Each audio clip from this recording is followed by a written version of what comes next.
اور لوگوں کے کام اگر آپ کرتے ہیں تو آپ نے خود چوز کیا ہے کہ آپ پالیٹکس میں ہیں لوگوں کی فلاح کے لیے، تو اس کو اس کا نہیں بنانا چاہیے کہ اگر آپ کسی کی روڈ بناتے ہیں یا سڑک بناتے ہیں یا کالج بناتے ہیں یا کوئی گلی بناتے ہیں تو آپ اس کو یہ بتاؤ جی میں نے یہ دیا، میں نے تمہیں یہ کیا. یہ میرا بنیادی اختلاف ہے ان سے.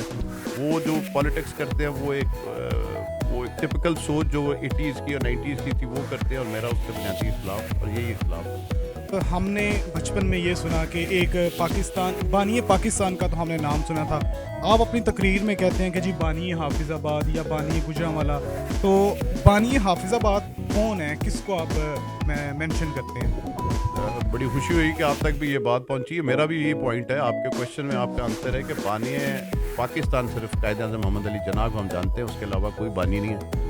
جس ٹائپ کے خود ساختہ بانی ہمارے ضلع میں بنے ہیں کافی سالوں سے، وہ اپنے ساتھ ایک شہنشاہ تعمیر و ترقی اور بانی ضلع کا نام ایڈ کرتے ہیں. اور یہ وہ خطاب ہیں جو میرے خیال سے کسی کو دیب نہیں دیتے. یہ ایک اسٹیٹ کا فیصلہ ہوتا ہے. آپ کو پتہ ہے کہ کوئی بھی دنیا میں اسٹیٹ ہے تو وقت کے ساتھ ساتھ جو ہے وہ اپنی پاور جو ہے وہ نیچے ٹرانسفر کرتی ہے، اور اس کا طریقہ یہ ہوتا ہے کہ جتنے بڑے یونٹس ہوں ان کو چھوٹا کیا جائے تاکہ لوگوں کے مسئلے ان کی دہلیز پہ حل. جیسے آپ پہلے ڈویژن زیادہ تھیں اب کم ہو گئیں، ڈسٹرکٹس تھوڑے تھے اب زیادہ ہو گئے. جب حافظ آباد بنا تو اس کے ساتھ چنیوٹ، منڈی بہالدین، نارووال اور نفی ضلع بنے. تو میں نے کبھی نہیں سنا تھا کہ ان کے کسی بھی پولیٹیشین نے کبھی کہا ہو کہ میں بانی ضلع ہوں. یہ ایک ہمارے پاس ایک آدمی ہے وہ ہر جگہ پہ اپنے آپ کو خود ساختہ بانی ضلع کہتا ہے. تو میں وہ لوگوں کی کریکشن کے لیے وہ یہ بات اپنی اسپیچ میں کرتا ہوں کہ بانی ضلع نہ کوئی ہے نہ کوئی بن سکتا ہے. یہ جو بھی اسٹیٹ ہوتی ہے وہ اسٹیٹ فیصلہ کرتی ہے اپنی عوام کے لیے، اور یہ میرے خیال سے اس کی کریڈٹ جو ہے وہ اسٹیٹ کو ہی جاتا ہے، کسی ایک بندے کو نہیں جاتا. سر ماشاء اللہ آپ کی مقبولیت ہم دیکھ رہے ہیں کہ سٹی لیول تک بھی پہنچ چکی ہے، بہت نیچے تک آپ کی مقبولیت ہو چکی ہے.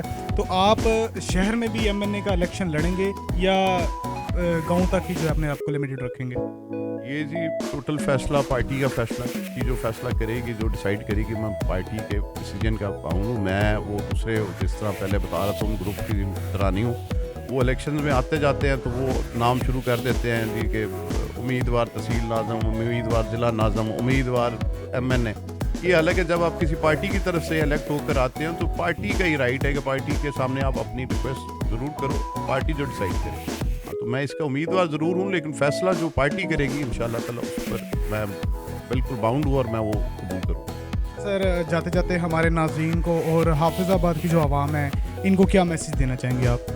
میں اس بارے میں صرف اتنا کہوں گا کہ حافظ آباد کی ضلع کی عوام کو کہ میں اپنی اس پالیٹکس کے ٹینیور میں کچھ اور کر سکوں یا نہ کر سکوں، ایک ضرور آپ کو جو خود ساختہ یہ چودھری بن کے اور وڈیرا ازم بن کے اس ضلع پہ مسلط ہے، اس نظام کو ختم کر جاؤں گا اور میں وہ آزادی دے جاؤں گا، اس سوچ کو آزادی دے جاؤں گا جو آنے والی جو نسل ہے ہمارے ضلع حافظ آباد کی، وہ آزاد ہو، آزاد سوچے اور آزاد فیصلے کرے، تاکہ وہ کسی کی گاڑیوں کے آگے پیچھے نعرے لگا کر اور کل کو جب وہ جیت جاتے ہیں تو پھر اوپر صرف گاڑیوں کی دھوڑ پڑتی ہے اور کچھ نہیں ملتا. اس سوچ سے ان کو اس غلامی سے آزاد کروا کے جاؤں. آپ کی اس بات سے ایک اور میرے مائنڈ میں خیال آیا کہ اب جب ایک بندہ ایم این اے یا ایم پی اے سلیکٹ ہو جاتا ہے تو اس کے جو دوست احباب ہیں وہ بھی اپنی گاڑیوں کے آگے نمبر پلیٹس لگوا لیتے ہیں جی ایم پی اے، ایم این اے. اس کو بھی ختم ہونا چاہیے. اس کے بارے میں آپ کیا کہیں گے؟ میرا اس پہ پرسنلی یہ خیال ہے کہ جی اس کو مس یوز نہیں ہونا چاہیے، اس نمبر پلیٹ کو مس یوز نہیں ہونا چاہیے. اگر آپ کا کوئی دوست ایسا کرتا ہے کہ وہ ایم پی اے کی نمبر پلیٹ لگا کے یا ایم این اے کی لگا کر غلط ایکٹیویٹی کرتا ہے یا کچھ اس کا ناجائز فائدہ اٹھاتا ہے تو وہ غلط ہے. ادروائز میں پرسنلی جب جیتا تھا تو میں نے اپنے تو سائیکل والے کو بھی کہا تھا کہ یار تم بھی ایم پی ہو، نمبر پلیٹ لگانے سے کچھ ہو نہیں جاتا. اگر اس سے اس کو یہ ایک وہ کانفیڈنس ملتا ہے کہ یار میں بھی مطلب میرے میں کوئی کمی نہیں ہے. بیسکلی آپ نے اپنے حلقے کے عوام کو کانفیڈنس دینا، آپ بھی ہم جیسے ہو اور آپ بھی یہ بن سکتے ہو، اس میں کوئی برائی نہیں ہے. لیکن اس کا مس یوز جو ہے وہ غلط کام ہے، وہ کوئی بھی کرے تو غلط. لاسٹ کویسچن یہ کہ حافظ آباد کی تاریخ میں بہت بڑا ایک ترقیاتی پیکج کا اعلان ہوا ہے 30 ارب روپے کا، وہ آپ نے منظور کروایا یا ایم این اے صاحب نے منظور کروایا؟ جی سب سے پہلے بات تو یہی ہے کہ جی یہ پارٹی کا اور ہمارے قائد عمران خان کی ایک ویژن اور سوچ کی بات ہے. اور سیکنڈ نمبر پر سردار عثمان بزدار نے جس نے پہلی دفعہ پورا برابر تقسیم پورے ڈسٹرکٹس میں فنڈ دیے اور برابر تقسیم کی، جو پہلے صرف بڑے شہروں کی حد تک محدود تھے.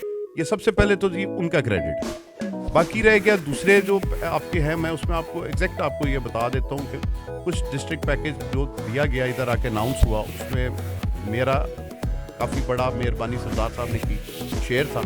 اس کے بعد ایم این اے صاحب کو بھی ملا, پنڈی بھٹیاں والے ہمارے ایم پی صاحب کو بھی ملا. لیکن اس میں جو باقی میگا پروجیکٹس تھے جیسے یونیورسٹی ہے, ہاسپٹل ہے, آپ کی گجراوالا سے یہ روڈ ہے جو بن رہی ہے کوٹ سرور تک, یہ ایک وہ پروجیکٹس تھے جو نہ میرا کوئی کسی پہ احسان ہے نہ ایم این اے کا احسان ہے. یہ پارٹی کی طرف سے عمران خان, سردار عثمان بزدار نے ہر ڈسٹرکٹ کی جو بیسک نیڈس تھیں وہ پوری کرنے کے لیے یہ ڈیسائیڈ کیا, اور ان کی طرف سے اس ضلع کی عوام کو یہ تحفہ دیا گیا.